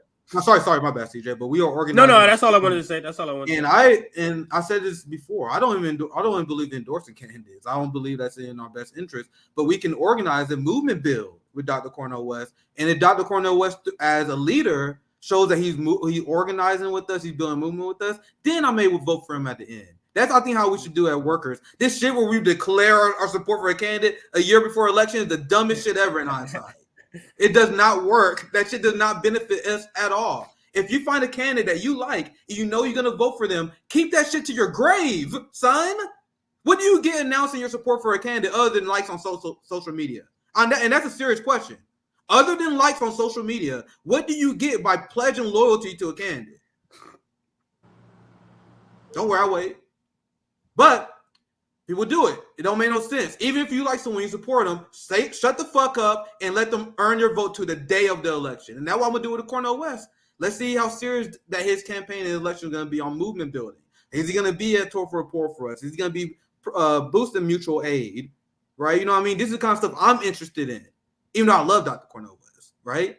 But we got to be real. We got to be serious. Like, this is not a game to me, guys. This shit is not a game at all. People just be like, I like RFK because he said something. Nigga, this shit is not a game. If you don't have a strategy to organize outside of two-party duopoly, you are a trash to me. Especially if you pound around with Zionists and shit. People like RFK because he had good COVID taste. COVID is over. Where's future vision, motherfucker? Yeah, he's good at talking about something that's already over. What's your future plan, sir? His future plan is to buddy up with Zionists. You guys want to build a movement with a guy that is fucking buddying up with Zionists? Get the fuck out of here. Anyway, and he's the only presidential candidate that's anti-establishment that didn't have to go on RBN. You guys notice that? Marianne Wilson has to come on. Dr. Cornel West has to come on. RFK is like, nah, fuck them motherfuckers. They're gonna grow the shit out of me. Anyway, that's my last thought, mate. You guys chime in since I went on being rap. If you guys have any thoughts for me? Super chats. Actually, I'm gonna do super chats first. Let's do some super chats. I'm I'm sure we have a lot to talk about. All right, I'm gonna get to super chats. This is a Biden. You guys see them. We see them all the time. Thank you for the 99 support super sticker. Thank you for the 499 illustrative carp. Remember, folks, we can write him in as well. The Dems did it in Buffalo. Just saying. Thank you for the $5. Destructing topics. Showing peeps. I can't wait until 2024. I will be the biggest West defender from the lips. You guys see, like, with all Christmas, you guys see the white liberals going after Dr. Cornel West. You guys see my Twitter, the few people who follow me. I've been going to war with these motherfuckers because I am here to expose their contradictions. As a Marxist, I am here to expose the contradiction between capitalists and what they have, and to fucking cause some chaos as well. I want people to look at these people as clowns. I want people to look at liberals and don't even consider them we're near their allies, and that's why I think people who follow me realize, because they realize how different I am from these people, and that's why I try to focus on. Anyway, feel free to chime in too, guys. I'm just having fun. Thank you for $5, Sean. I bet the Greens wouldn't let West run because of his Ukraine war, Russia stance. Now, one thing I'm gonna say, just based on what Ajamu Baraka said, just based on people I say, they or alignment with that position. It's the Howie wing and the leadership that is taking over and hijacked the party. But that you're on point. Now that's my take. West has supported and voted Greens before, excited for the interview. Oh yeah, I cannot wait to Saturday we having Cornel West on tonight. Damn, that's gonna be fire. Thank you for the $2, Eric. Who should be West's VP? Whoever out there organizing. Like, it's way too early. That's my opinion. Yeah. Whoever proves that they should be VP. That's just, once again, I got a different mindset from than most people when it comes. I like Gloria over at PSL. Yeah, Gloria is fire. Yeah, Gloria is fire. That's a good recommendation. Pick. That would be a great VP pick. That those two matched up. You could get PSL as a party on board then too. Yeah, that's kind of another reason I said that. PSL, Green Party, any independent-minded, non-establishment, we all need to just be like, you know what? It's time to really decide what we want to do, and this could be that candidate. So go ahead. Yeah, Gloria. Look at Base CJ with a Gloria reference. Gloria, yeah, that would be great. One of the few people that has the balls to stand up against the empire lies against North Korea. That's why she wasn't on the ballot. I can't vote for her because she wasn't in the ballot in Missouri, but I 100% would have. She just wasn't on the ballot.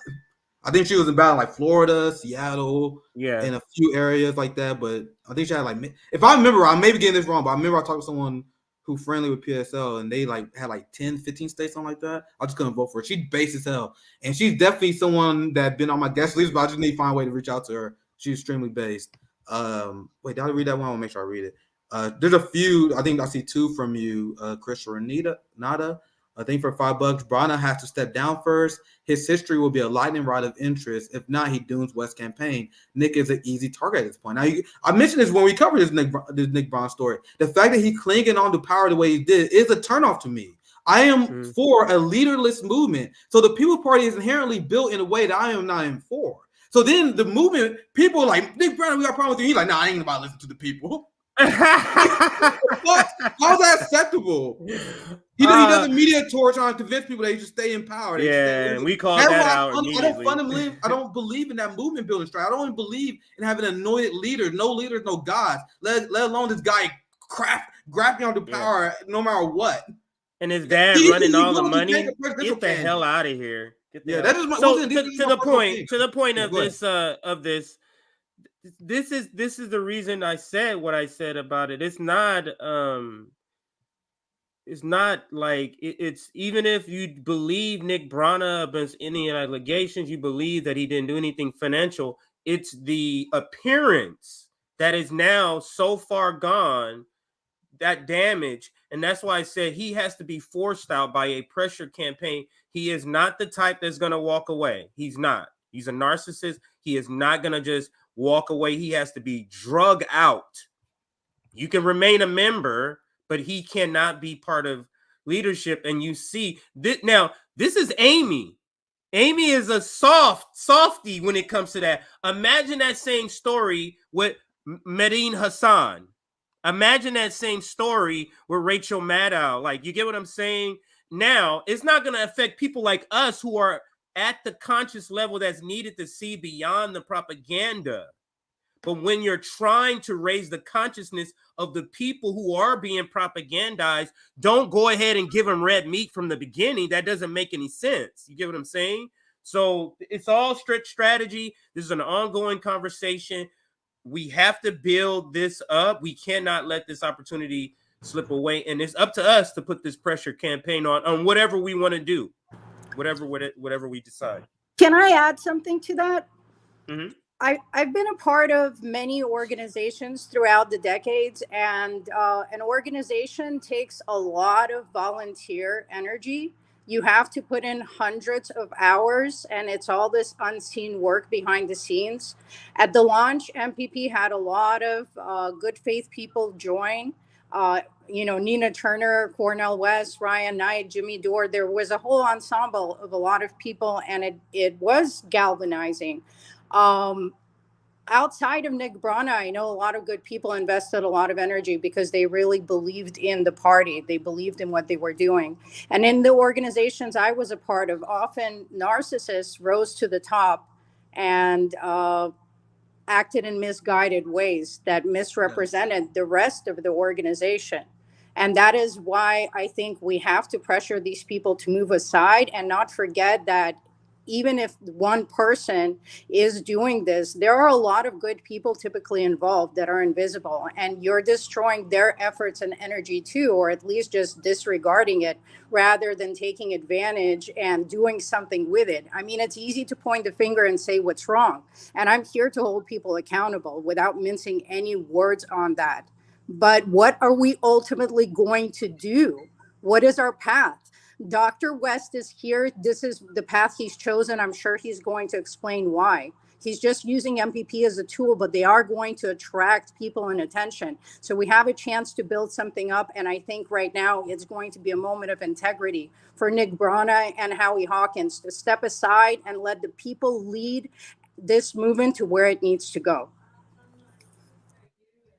And that's exactly why we did a conversation during the Jones Strike Summit. I don't know if you remember about the pros and cons of a leaderless movement versus a leadership-based movement. And there are pros and cons in both. But one of the cons is exactly what we were seeing happen in the People Party. Yes. Exactly. You literally gonna throw away the efforts of everyone else because one guy want to be on top of the throne. And as you said, CJ, why can't Nick Brana just be an organizer? Don't you care about the message? Why just be an ordinary organizer in the People Party movement? Why do you have to be the leader? Like it doesn't make sense. And that's one of the problems with leader-based movements, that whenever the leader go off the rails, then the whole movement go off the rails. You gotta decouple that from each other. But anyway, any last thoughts on that before we move on to? Actually, I'll go through a few super chats. Feel free to interrupt. Go ahead, Jay. Sorry. No, sorry, Eddie. My bad. My bad. Oh, you're good.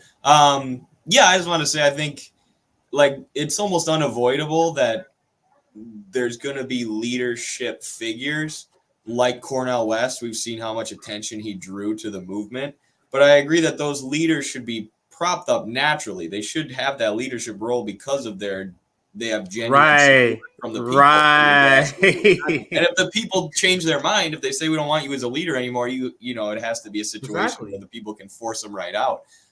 If you have people hanging on to power and, that's just like narcissism and selfishness, and it's going to destroy the movement.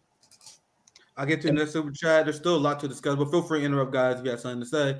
Thank you for $5. How does Cornel battle against them POCs trying to smear him? That's what the movement's here for. Like, if he shows goodwill with the movement, even if we have criticism of Cornel West, I am not going to allow bad-faced, shit-lived attacks against a third-party movement.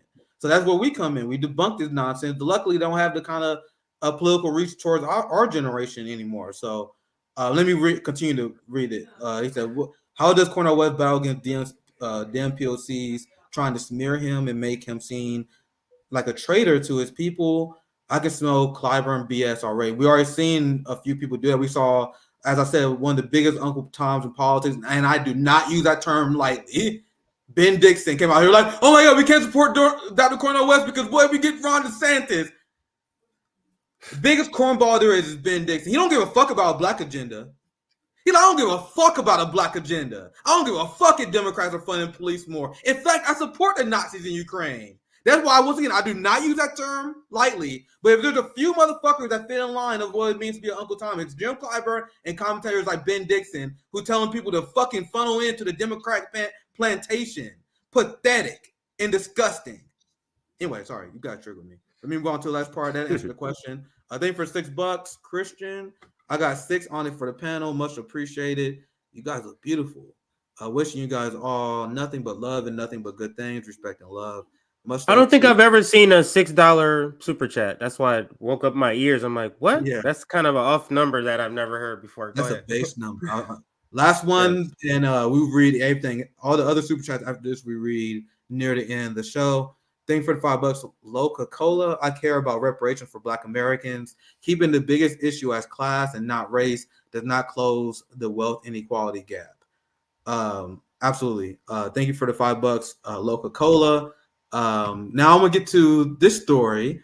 I saw this beforehand, but there's a lot to say about this because you had the progressives who don't have willpower at all. They lecture us and pretend that we the dumb love, but they got a guy who is expanding fracking, public drilling, expanding the military industrial complex. He has been horrific on climate, expand and approved of the Willow Project, right? But despite that, you want to know who endorsed them? The squad, right out the gate. Bernie Sanders, right out the gate. Remember I said how the workers should never endorse early? Bernie and left like, we don't give a fuck. We're here to lead workers off a cliff. That is our job. So we're going to endorse Joe Biden a year before the election. The exact opposite of what I recommend. And these are why seeing these morons and these idiots in the Bernie movement is why I changed my position. Like, I didn't even consider that before. But I saw all the Bernie people declaring their support for Joe Biden 6 months before the election. Even before they came up with the progressive platform. Remember when they said we got the progressive unity platform that Biden didn't implement? Even before they did that, they endorsed them. Eddie endorsed, or I don't know if Eddie personally, but you said your organization endorsed Cornel West already? And it's like an official letter, or you just mean you put out an official statement, or do you mean the video that you made? Yeah, that video is actually me endorsing him personally, but yeah, we voted and the Institute endorsed him. Got you. Based on the reasons people gave were just based on his record of being on the right side of stuff. So you guys voted that quick. That was pretty quick. Voted and is already endorsed. Okay, so just wanted to insert that. Go ahead, Nick. Yeah, so you have these Democrats that pledged loyalty for Joe Biden for nothing. And that led him to be, because they offered no political pressure at all. I predicted, I had a debate with Vosh, where I said, you guys voting for Joe Biden will lead him to shift to the right. And then all the liberals like, oh my God, this nigga's unhinged. He think that the Democrats are going to shift to the right. They thought I was unhinged for saying that. Everything I said in that debate with Vosh aged like fucking wine. He never talks about the debate. He never had me on it again because, everything he said aged like shit. You guys know in that debate, he said that we should vote for Joe Biden for his platform. The platform he did not implement. Everything aged like shit. So I told them that if you vote for Joe Biden, the Democratic Party will shift to the right. So what happened since then? Joe Biden took COVID relief funds sent to the police. He literally expanded in funding ICE and DHS more than Donald Trump did. He expanded the Willow Project. He's funding Nazis in Ukraine. He's sending weapons to Taiwanese separatists, provoking World War III. So everything I said was correct. So, but despite that, the squad is all about endorsing Joe Biden. So everyone else realized this, other than the people in the progressive bubble. So this is an obvious question that people will ask Rashida Tlaib about this unbelievably stupid fucking strategy you guys are doing that everyone notices. You guys see how Morning Joe and other liberal outlets like, damn, they're actually kind of crazy. They just endorse Joe Biden. I'm actually surprised that the progressives ain't putting up a fight. Everyone see these people as clowns. Now here's Tim Pool, who is a dipshit to me, but he sent a reporter who asked an obvious question in a neutral way. That's why I'm highlighting it. Listen. Oh, wait. Here. Hey, Congresswoman Tlaib, would you encourage climate activists who feel sold out from Joe Biden to withhold their vote in 2024? One more time, Congresswoman Tlaib. You guys hear that?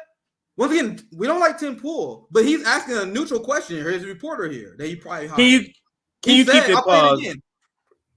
No, I mean, can you before you replay? I wanted to chime in for something. Go ahead. This brings back. I think it was a segment or a stream together when we were talking about. It is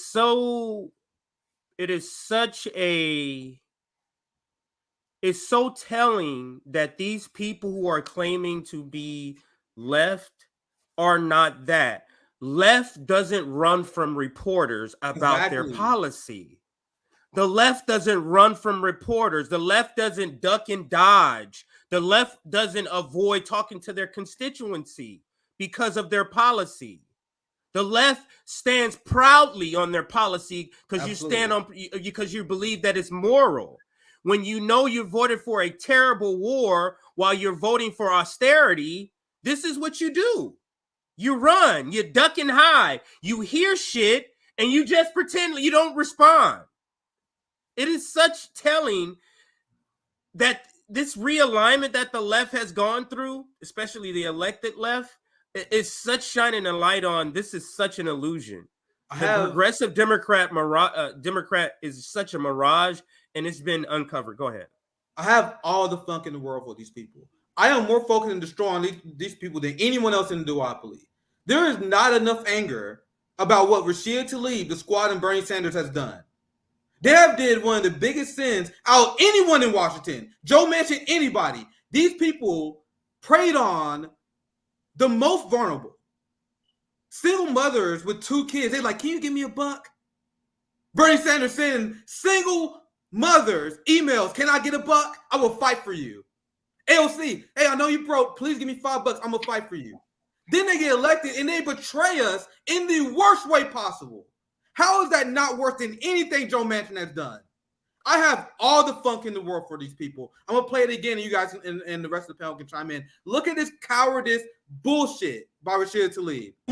Hey, Congresswoman Tlaib, would you encourage climate activists who feel sold out from Joe Biden to withhold their vote in 2024? One more time, Congresswoman Tlaib, would you encourage activists who feel sold out by Joe Biden to withhold their votes? She sixed the security guard at him. The progressives, whenever challenged on their horrible policies, they just pick the security guards on them. The same way that AOC and those spineless cowards kicked Jose Vega and their crew out from their town hall. Now you understand why they vote for police funding. They need it too. They want to use the police to keep you away too. Yes. I'm letting it play on mute because you can just see the security guard like, no free press.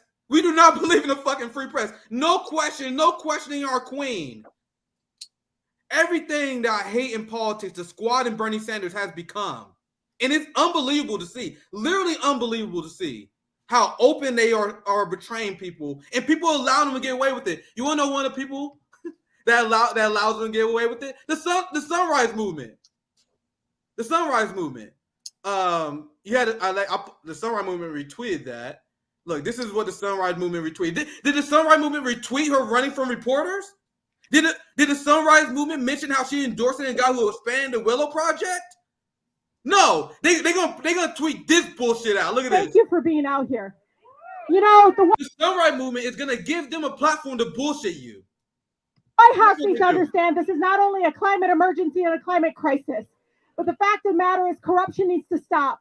Instead of the fossil fuel industry inside right now, the White House drafting these bills, it should be the people of the United States. You endorse Joe Biden, you gaslighting piece of shit.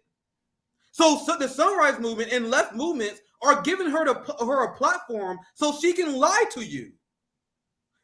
Meanwhile, Tim Pool, a fucking moron on the right wing, is asking her tough questions. You guys see what the fuck happened here? How is Tim Pool in his organization asking her tough questions, but the Sunrise Movement and climate activists are not? Do you guys see the problem here? It's bourgeoisie environmentalism. It's what the professional managerial class do. They create these lanes that don't exist. It's the ability to say, I'm for a Ukraine war that takes these tanks that literally it's so much gallons of gas that a single tank takes, and then you multiply that by thousands and thousands of tanks. That's just the tanks. You ain't even talking about everything else that comes from the pollution. But you're talking about the number one polluter, and then you want to talk about I'm an environmentalist. That makes zero sense when the number one polluter is the military industrial complex, the Pentagon, whatever you want to refer to it as. But this is what bourgeoisie politics, it's like pretending to be for something, but not really doing it. Yes, I'm for liberation of blacks, but no, we're not doing anything to the police state.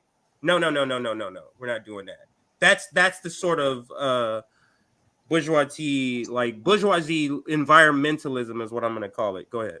Yeah, I saw Jay and Eddie on mute, so I'll pass to you guys before I move on. Go ahead. Yeah. So do you guys remember how what's her face? Rashida Tlaib got her rise to fame?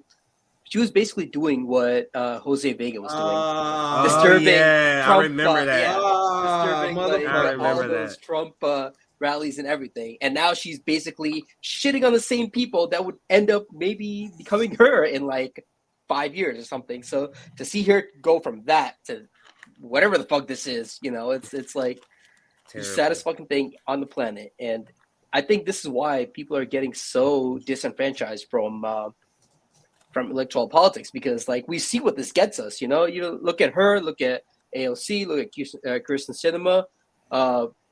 Kirsten Sinema started off as a Green Party anti-war activist back in 2004, protesting the Iraq War, and see what a piece of shit she's become today. Like, it's, you know, they don't realize that they're doing more harm to the movement that they're trying to build than any of us could do, than any of our detractors could do, than any of our protesters could do. Like, it's, you know, sorry, Jay, but that's why I say the people who should be more angry at Bernie Sanders and AOC are the people who still believe in taking over the Democratic Party. Why are we more angry at them?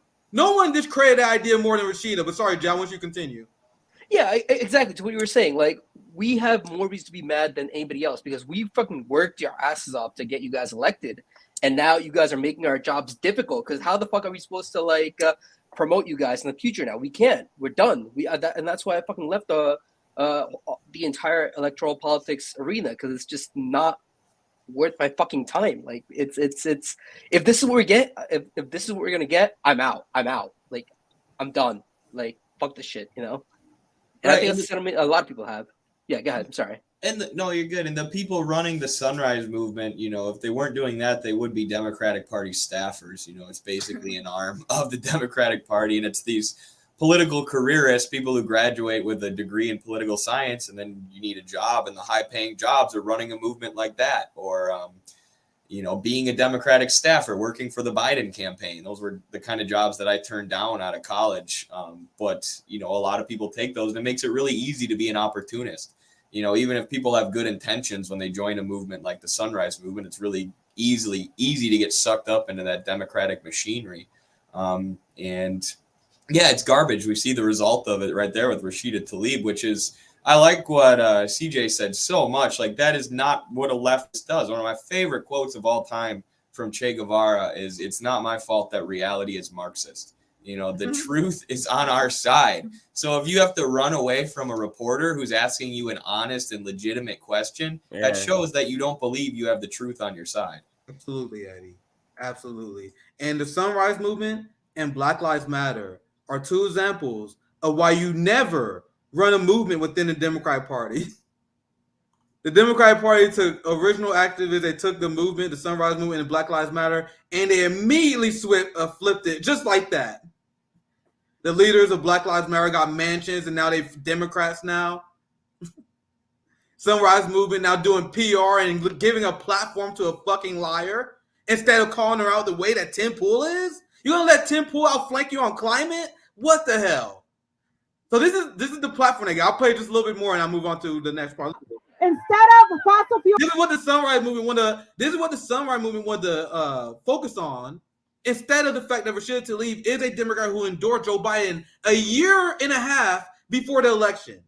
Bernie Sanders and AOC endorsed Joe Biden a year and a half before the election. But now they won't pretend we're going to call out Biden in the White House. Shut the fuck up. Industry inside right now, the White House drafting these bills. It should be the people of the United States. It should not be corporations that fueled with profit and corporate greed, because corporate greed is killing us every single day. You know, I grew up in Southwest Detroit where I thought it was normal. I thought it was normal that my friends had gotten asthma, respiratory issues. I thought it was normal that it smelled like that. I thought it was normal to have trucks rumbling by my park where we played or schools. It's not normal. And then I sold those people out because I voted for the Ukraine war, which led to increased military spending, and I support Joe Biden, who spanned the Willow Project. You know the military poisoned the waters of the Black community with toxic waste. I covered the story about a year and a half ago. But you voted to expand the military-industrial complex. I can't stomach any more of this, so any last thoughts before I move? I want to show this is the last we see of this story. CJ, I'll pass to you. I'll pass to you, CJ, for the last story, the last few stories if you want. Oil and gas critics escalate their gripes against Biden. But many Green campaigners are lamenting administration actions that favored oil drilling and natural gas exports. So for the people who have Trump derangement syndrome, Joe Biden expanded more public drilling than Donald Trump. He is expanding fracking. He got the Willow Project done. The same way that Joe Biden funded police more than Donald Trump, fund ICE more than Donald Trump. No one likes Donald Trump, but the team that you guys are supporting is literally doing everything Trump couldn't do. They are the most effective evil. So imagine how you would react if someone endorsed Donald Trump. If someone was like, I endorse Donald Trump for president, will you be like, oh, it's okay, we got a difference of opinion? You would not do that. You'd be like, hey, what the fuck is wrong with you? Why are you endorsing a right-wing maniac like Donald Trump?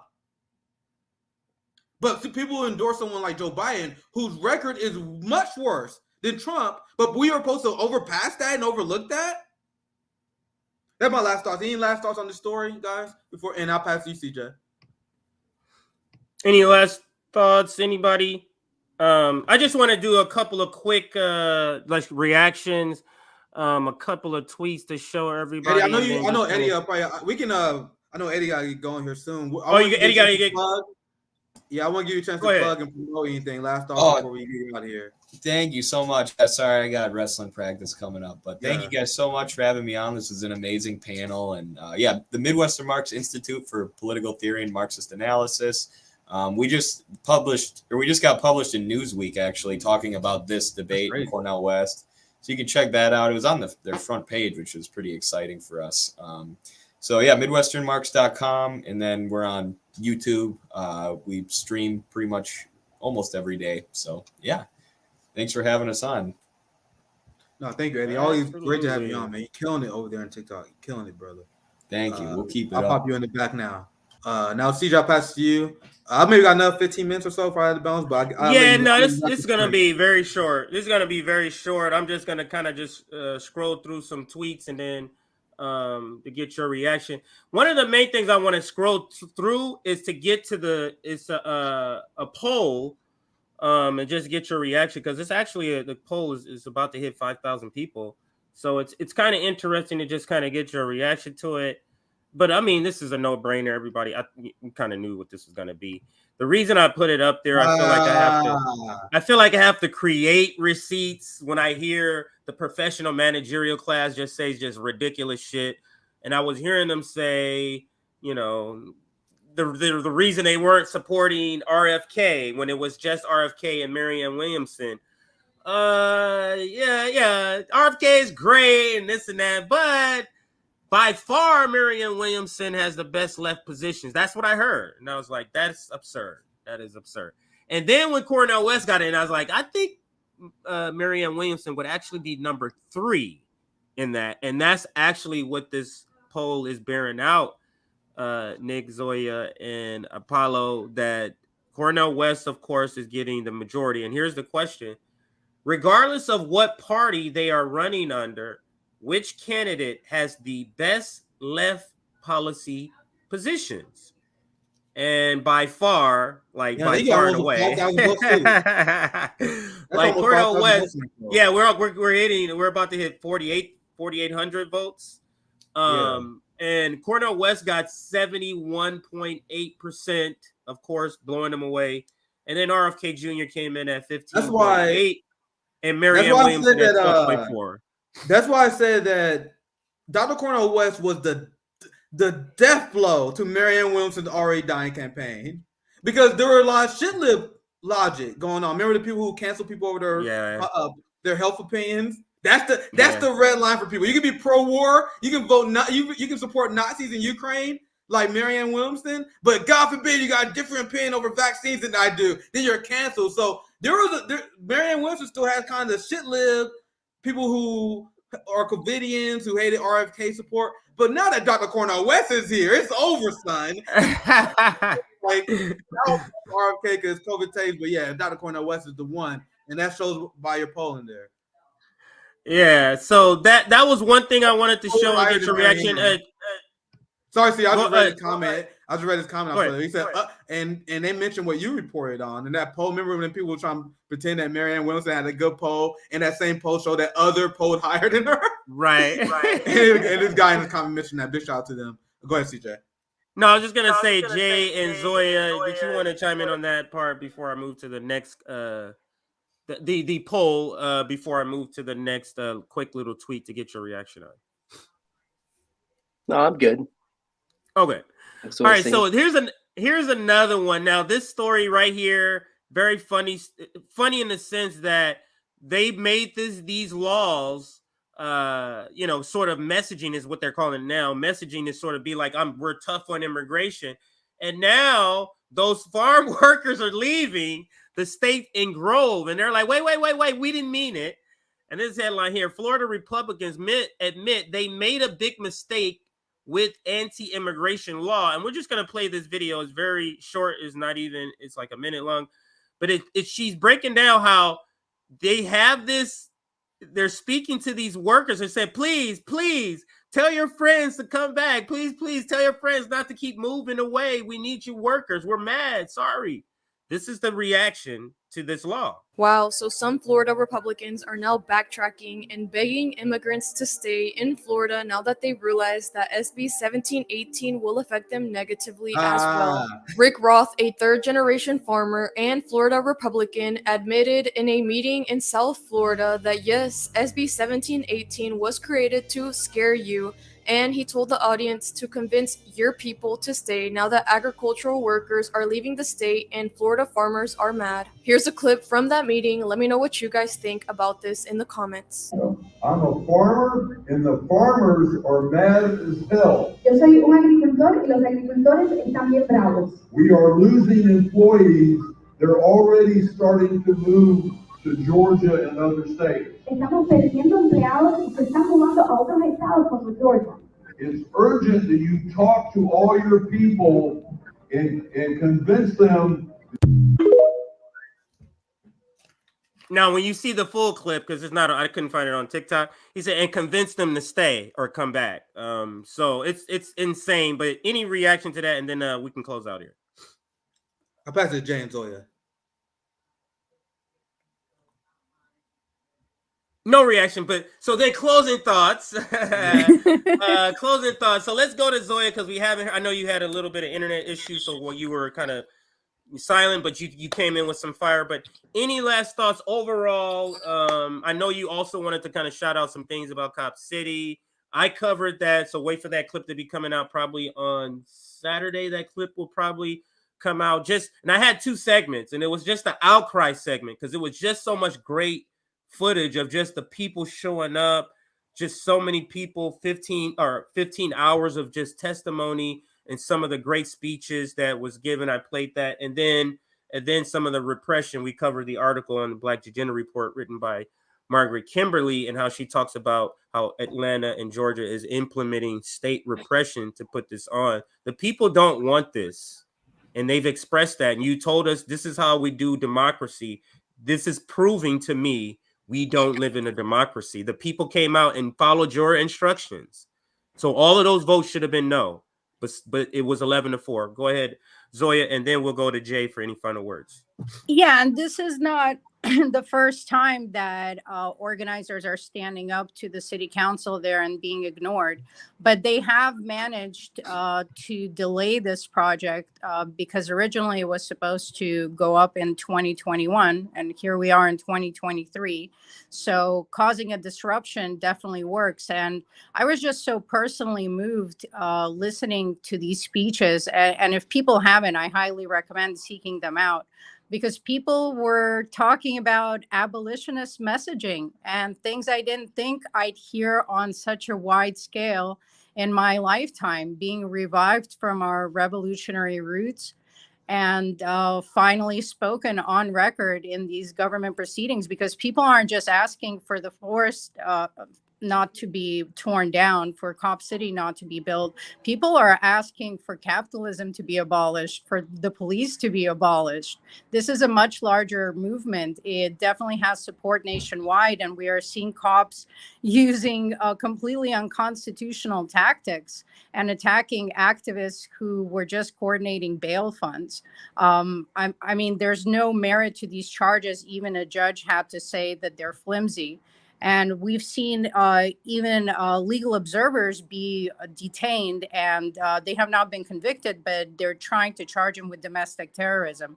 We saw the same thing happening with water protectors. And the reason that I wanted to even talk about this is I know elections are coming up and everyone is going to be discussing who's going to be the next president and bickering about all sort of disagreements and things we should and shouldn't be doing. And I'm just concerned that as our attention turns to the presidential race, that all of these other issues are going to be ignored. We've seen some of the largest labor organizing in the past 2 years. This presidential run opposing the duopoly by Dr. West has the potential to galvanize the working class so that we can do a general strike. Because I still believe that withholding our labor is the greatest tool that we have in order to force policy. And all of these things can work in tandem. I just want to make sure that Electoral doesn't become the only focus for people, that they support all of these organizers that right now need bail funds, that right now need support. There are things you could do. Just go to stopcopcity.org, and there's a plethora of actions that you can be taking against companies who are funding this project. There's just so much that you can do, even from the comfort of your home. So we have to not become complacent. We have to not become distracted. And I support this run and its potential for the proletariat, but I still stand behind my red line of not donating any working class money to a single presidential campaign. Not one, not this one, not next one, not any of them, because our votes do not elect the president. They can get support from the comfortable middle class and other people. This time, we keep our grocery money. Help people in your family. Help people in your community. We need to be building solidarity and relying on each other right now more than ever. Build structures. Organize. Use the energy. Use the curiosity to educate people, to reach people. But this is not a stopping point. Even if he were to win, which is extremely unlikely, would they really let him change anything? Our fight is in the streets. Our fight is in our communities. Always remember that. Stay disciplined. Don't get distracted. Lots of love and solidarity to everyone. Zoya's love, Zoya's life. Good luck following that, Jay. Oh my God. I mean, yeah, I probably should have gone first. That brother. would have been a better idea.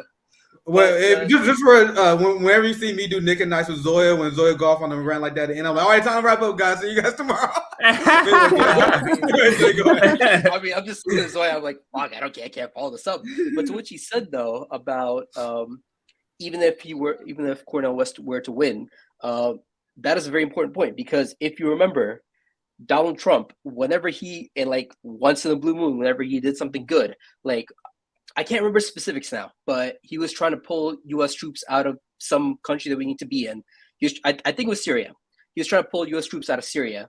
His advisors came in and said, yeah, no, we're not going to do that. And then Trump insisted, and then they're like, and then they just didn't pass those plans along. The empire just did what they were going to do.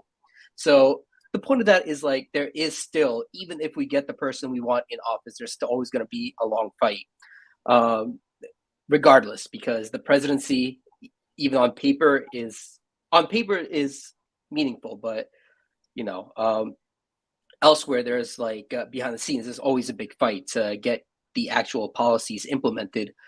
And I think we're at a point right now where the working class is at its breaking point, essentially, because we're seeing a lot more outcry, and in the wake of de-dollarization, we really have to rethink a lot of domestic issues as well, because de-dollarization, this endless militarism, especially in Russia and Ukraine and Taiwan, is leading to a lot of focus away from the US dollar, which is going to affect our domestic policy and spending policy at home. So as de-dollarization continues, we're going to probably have to reevaluate our own domestic policy. And unfortunately, first and foremost, what they cut is welfare programs. So that's going to be an increase in austerity, which just means that we're just going to have more and more public outcry, more and more strikes, more and more rebellion against the ruling class, So I think we're just going to see more and more of these in the future, more and more, what Jose Vega is doing, whatever, disrupting public meetings, disrupting the average everyday lives of politicians to actually fucking listen to us. Because right now, for a while, they could get away with that. They get away with not listening to us because they just had the means to sort of put us on the sidelines because they get pacified in some way, but they can't. But it seems like that's coming to an end, Yeah, I mean, I just think that things are definitely heading worse, and we're almost at a breaking point right now, and it's only going to get worse as the age of U.S. hegemony comes to an end, which is coming sooner than we think. That's why we need to get to work. Just make sure you guys love your neighbors, and let's get to work, man. Like, no matter what happens with the election, I tell you guys, I don't take a lot, as I said earlier in the stream, I don't put a lot of stocks into elections, but I think this is an exciting movement building opportunity in an educational moment. But no matter what happens during the election, that does not mean we are not working. That don't mean we're not organizing. And if the campaigns don't want anything to do with our movement building, then they're disqualified to me. That's just me. So we see how they act. We see who actually serious about movement building. But at the end of the day, love your neighbor. I love what Zoe had to say. I will shout out our Patreon. Make sure you guys support our Patreon, Revolutionary Blackout. You guys see our thumbnails. The last thumbnail. Yeah, I'll put you guys in the back. Yeah, I'll put you. Yeah, thank you for joining us, Jay and Zoya. You guys, we definitely have you guys back on soon.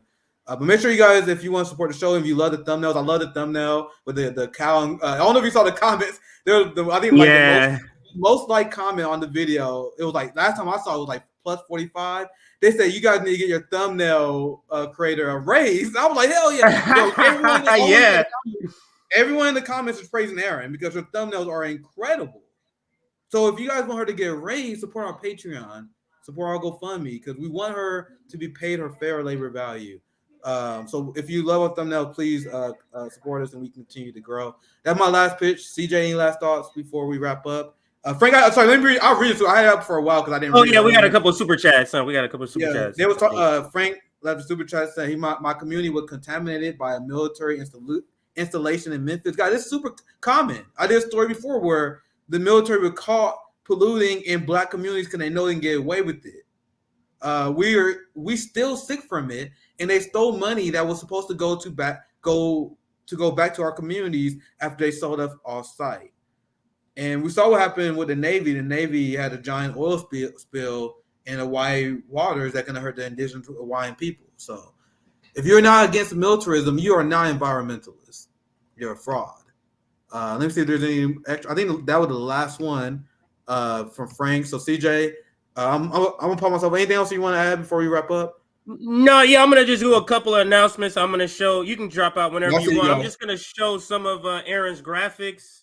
This is one of the graphics that recently people have been talking about. This is a pretty funny one. I thought it was pretty funny. And I'll show another one here. This is another one that dropped today. A play on that famous Bernie a video of him sitting in his little mittens. It's been so many memes done on this particular graphic. And then here's another one that's pretty funny when he puts Joe Scarborough in those little hats. And I think that's the guy from the New York Times, the Pulitzer Prize, right? I forget his name. And then, of course, the one you saw today. And she's done a lot of them. This is one show we haven't been able to launch yet, but that's another graphic she did. This is one of the graphics for the launching of our chapters that she worked on. And then this is a generic one of all of us as the A team. So if you're able to donate, here is our Venmo, Revolutionary Blackout. That's our Venmo. And then scrolling at the bottom is our GoFundMe. And that's probably the most popular way that people are donating is through the GoFundMe. So please check that out, GoFundMe, if you want to help give Aaron a raise. And then the next thing, or actually Patreon too, because now we're paying her out of our Patreon. So if you are a member of our Patreon, is another way that you can help contribute to that raise for Aaron. We have this event that the Long Beach chapter of RBN will be hosting, Skid Row Outreach. So we are raising funds for it. And if you don't have the funds, but you're around and want to come help, we can always have hands to come help carry the food. If you have like some folding chairs or a folding chair table that we can put the clothes on. If you have a phone and you can videotape the event. I mean, that's as simple as it. I mean, that can cover a lot of people. Email us outreach@revblacknetwork.com if you want to come out and help. And then the mutual aid links there. Cash App, Mutual Aid Forever. Venmo is Forever Mutual Aid. Just flip the names for the two platforms. So, and I think that's going to be it. That's it for all of the announcements for today. We are going to leave you. Let's see. Should we leave you with the video? We'll leave you with Cornel West speaking on Democracy Now! So let's go. This is Democracy Now!, democracynow.org, The War and Peace Report. I'm Amy Goodman. Well, the 2024 presidential race is becoming more crowded. Former New Jersey Governor Chris Christie and former Vice President Mike Pence have both joined the Republican race. Meanwhile, the philosophy professor and civil rights activist Cornel West has announced he's running for president as a candidate with the People's Party. In a short video released Monday, Dr. West criticized both the Democratic and Republican parties. We're not talking about hating anybody. We're talking about loving. We're talking about affirming. We're talking about empowering those who have been pushed to the margins. Because neither political party wants to tell the truth about Wall Street, about Ukraine, about the Pentagon, about big tech. West's announcement surprised many political observers. In 2008, he endorsed Barack Obama, but later became a vocal critic of the Obama-Biden administration. In 2016 and 2020, he backed Bernie Sanders in the Democratic primaries. Cornel West is now running as a member of the People's Party, which was founded by a former staffer of Sanders after the 2016 election as an alternative to the two-party system. This will be the first time the party has fielded a candidate for president. According to the New Republic, the People's Party has ballot access in barely a handful of states. Dr. West is one of the nation's most recognized public intellectuals. He's a professor of philosophy and Christian practice at Union Theological Seminary. He formerly taught at Princeton and Harvard universities. He's joining us now from Irvine, California. Cornel West, welcome back to Democracy Now! It's great to have you with us. Can you talk about why you've decided to run for president?